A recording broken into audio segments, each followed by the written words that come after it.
33년 키운 딸이 사라진 그날 아침, 저는 가족을 지웠습니다. 대학병원에 버려진 제 이야기 좀 들어주세요.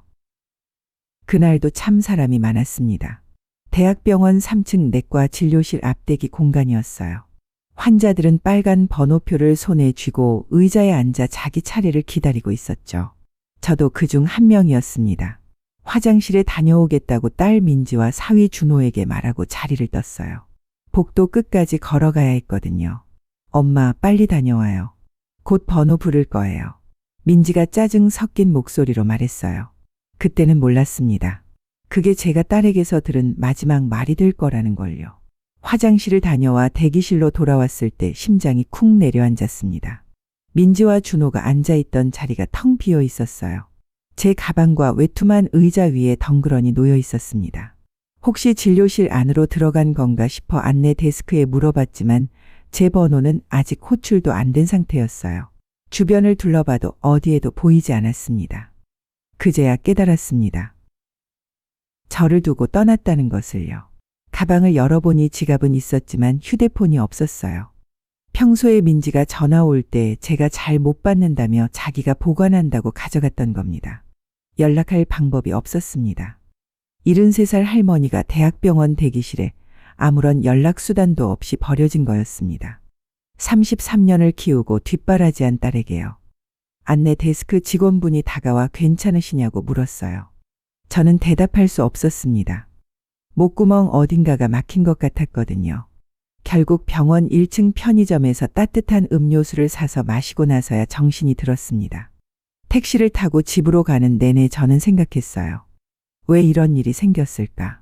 최근 몇 달간 뭔가 이상했던 건 사실이었습니다.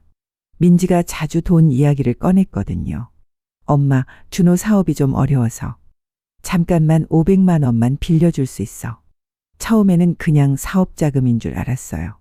그런데 한 달 뒤 또 1,000만 원, 2달 뒤 또 800만 원. 돌려준다는 말은 있었지만 한 번도 갚은 적이 없었습니다. 나중에 우연히 알게 된 건데 준호가 동업자 보증을 잘못 썼다가 빚을 떠안았다더군요. 3억이 넘는 금액이었어요. 그리고 또 다른 문제가 있었습니다. 준호 어머니가 민지를 못마땅해 했거든요. 시어머니는 친정 재산도 없는 며느리가 들어왔다며 노골적으로 무시했어요. 민지는 그게 너무 괴로웠던 모양입니다. 엄마, 시어머니가 자꾸 그래. 친정에서 뭘 해준 게 있냐고. 엄마 집이라도 있으면 내가 이렇게 무시당하지 않을 텐데. 그때 제가 실수를 했습니다. 시골에 있는 땅 1200평을 동생에게 물려주겠다고 민지 앞에서 말해버렸거든요. 사실은 민지한테 집을 주고 동생한테는 땅을 주려던 계획이었어요. 공평하게 나누려고요. 그런데 민지는 그날 이후로 완전히 달라졌습니다. 엄마는 오빠만 좋아하시네요. 나는 33년 동안 뭐였어요? 아니야, 민지야. 엄마가 오해를 풀어주려 했지만 민지는 이미 마음의 문을 닫은 상태였어요. 빚 때문에 절박했고 시댁 체면 때문에 상처받았고 상속 오해까지 겹치니까 제가 민지 눈에는 그냥 재산만 가진 방해물로 보였던 거죠. 집에 도착했을 때 예상대로였습니다. 현관 비밀번호가 바뀌어 있었어요. 평소 쓰던 번호를 눌러도 문이 열리지 않았습니다. 더 기가 막힌 건 안에서 목소리가 들렸다는 거예요. 이제 됐어. 엄마 없으니까 얼마나 조용한지 몰라. 그래도 좀 미안하긴 하네. 미안하긴 뭘. 우리 살려면 어쩔 수 없었어. 3억 빚을 어떻게 갚아? 엄마 재산이 답이야. 계획적이었습니다. 저를 병원에 버린 게 우발적인 게 아니라 미리 짜고 실행한 일이었던 거예요. 손끝이 차갑게 식어갔습니다. 33년 넘게 살아온 집 앞에서 저는 완전한 타인이 되어 있었어요. 문을 두드렸습니다. 민지야, 엄마야. 문 열어줘. 아니, 조용해지더니 준호의 목소리가 들렸어요. 어머님이 어떻게 집에 왔지? 택시 탔나 보네. 문 열어줘야 하는 거 아니야. 지금 열어주면 계획 다 망가져. 조금만 더 버티면 어머님이 스스로 포기하실 거야. 그날 밤 저는 동네 경로당 앞 벤치에서 잤습니다. 담요 한 장 없이 겨울 외투 하나 걸친 채로요. 추웠지만 잠이 왔어요. 충격이 너무 커서 정신이 나간 것 같았거든요. 다음 날 아침 경로당 관리인 아주머니가 저를 깨웠어요. 어머니, 왜 여기서 주무세요? 얼어 죽겠어요. 저는 그분의 도움으로 겨우 일어났습니다. 온몸이 뻣뻣하고 아팠지만 더 아픈 건 마음이었어요. 하지만 그날부터 저는 달라지기 시작했습니다. 33년간 딸만 바라보고 살았던 순진한 어머니는 그날 죽었어요.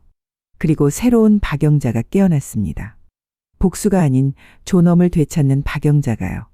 며칠 동안 동네 지인들 집을 전전했어요. 보일러 고장으로 며칠 나와 있어야 한다고 둘러댔습니다. 하지만 남의 집 신세를 계속 질 수는 없잖아요. 사흘째 되던 날 결국 집으로 돌아갔습니다. 이번에는 문이 열렸어요. 아마 다시 원래 번호로 바꿔놓은 것 같았습니다. 안으로 들어가자 준호가 나타났어요. 어머님, 어디 계셨어요? 마치 아무 일도 없었다는 듯이 말하더군요. 그 뻔뻔함에 기가 막혔습니다. 비밀번호 바꿔서 못 들어왔잖아. 제가 이렇게 말하자 준호 표정이 살짝 바뀌었어요. 비밀번호요? 저희가 언제 바꿨다고요? 계속 똑같은데요. 거짓말이었습니다. 분명히 그날 밤 비밀번호가 안 맞았거든요. 제 방으로 들어갔더니 더 가관이었어요.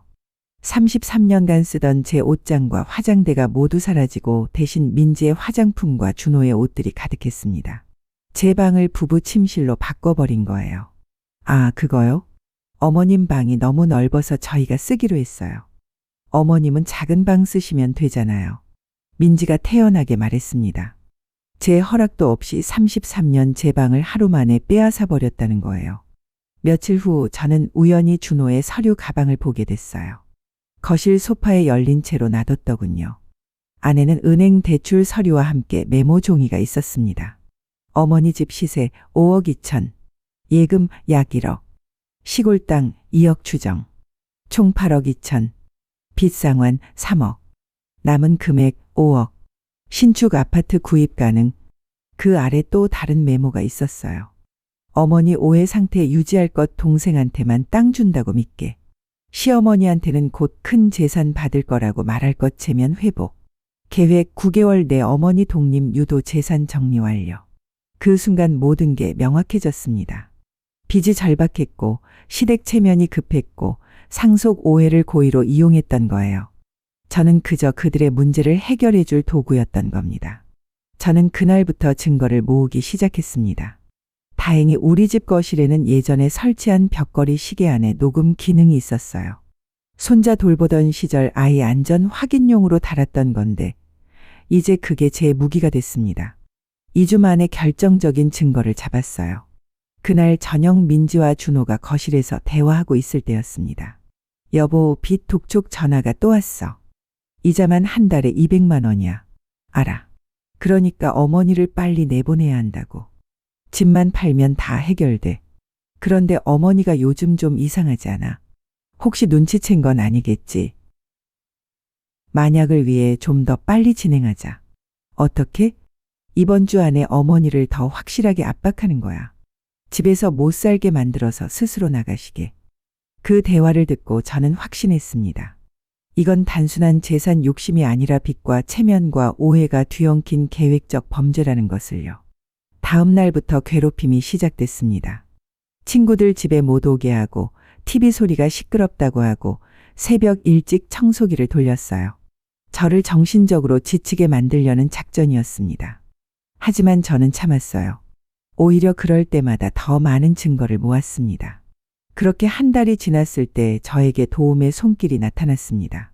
경로당에서 매주 하는 무료 법률 상담 시간에 만난 김 변호사님이었어요. 할머니, 이건 명백한 재산 탈취 시도입니다. 게다가 채무 회피를 위해 노인을 이용하려는 거예요. 법적 대응이 가능합니다. 김 변호사님은 친절하게 하나하나 알려주셨어요. 먼저 재산을 안전한 곳으로 옮기라고 했습니다. 딸 부부가 전혀 모르는 은행에 새 계좌를 만들어서요. 다음 날 저는 시내에 있는 신용협동조합으로 갔습니다. 집에서 멀고 민지가 올 일 없는 곳이었어요. 새 계좌를 만든 뒤 바로 농협에서 6천만 원을 옮겼습니다. 그 다음 주에는 우체국에서 4천만 원을 더 옮겼어요.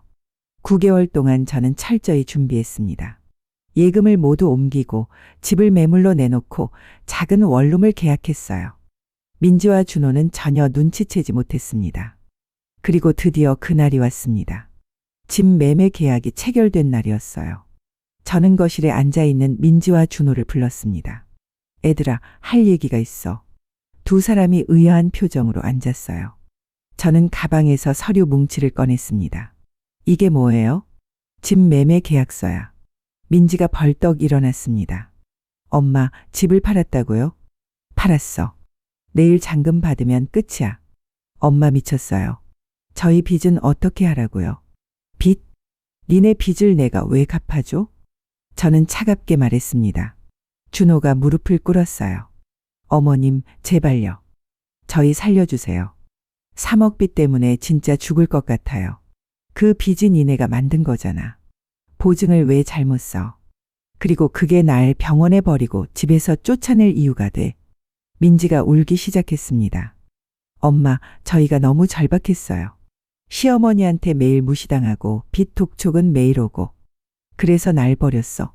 33년 키운 엄마를. 엄마가 동생한테만 땅 준다고 해서. 저는 아무것도 못 받는 줄 알았어요.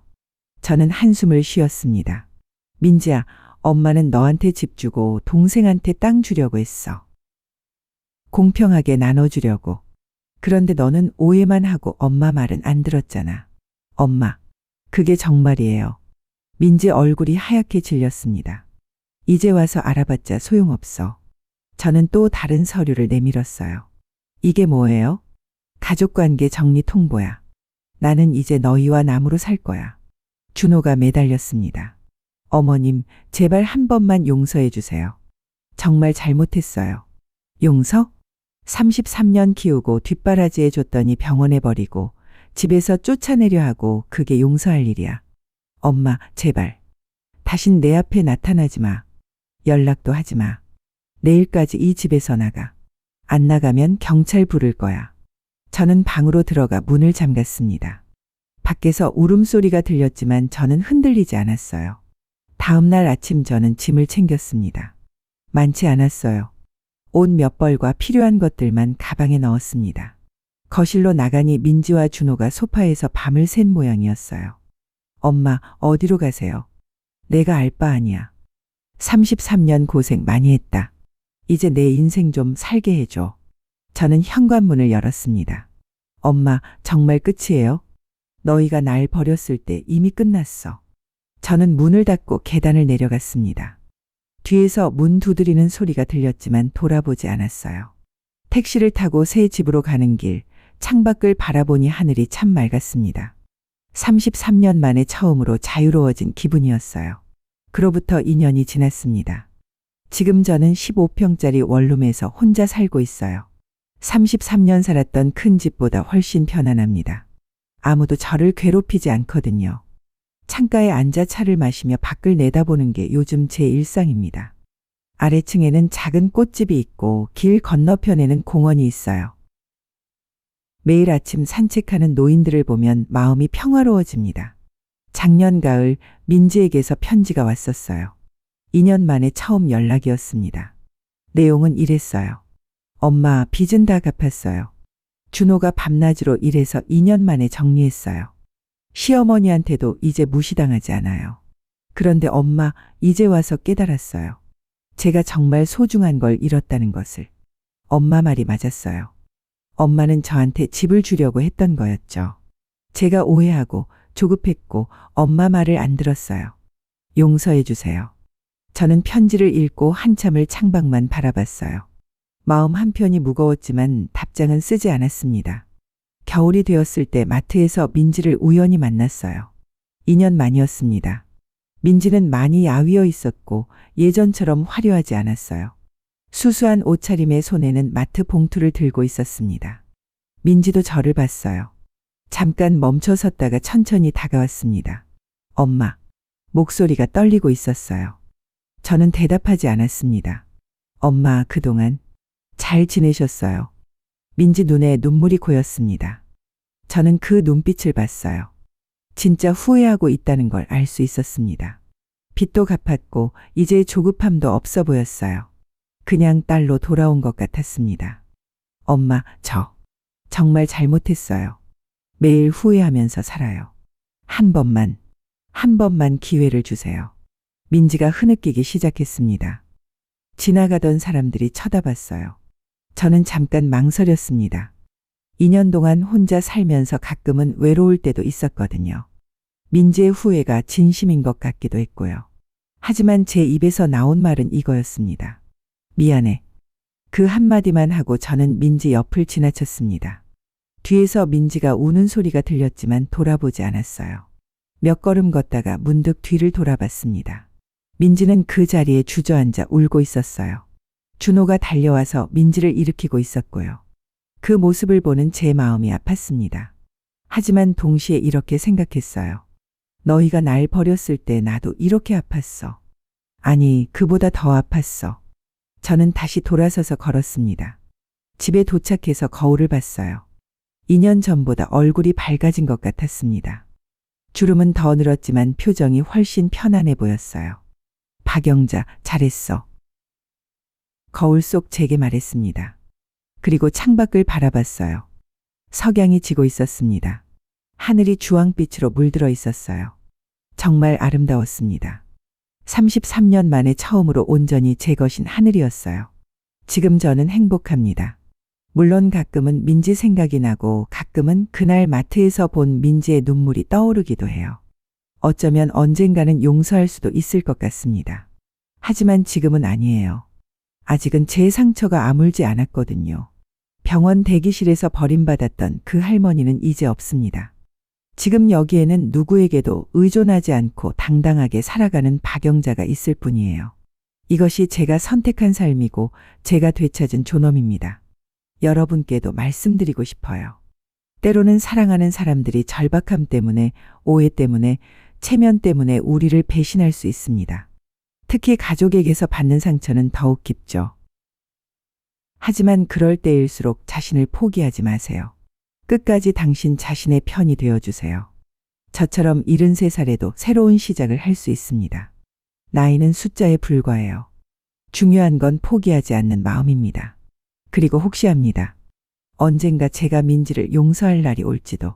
하지만 그건 제가 준비되었을 때, 제가 원할 때 할 겁니다. 누가 강요해서가 아니라요. 박영자의 이야기는 여기서 끝입니다. 하지만 박영자의 삶은 아직 계속되고 있어요. 더 자유롭게, 더 당당하게, 그리고 언젠가는 더 너그러운 마음으로요.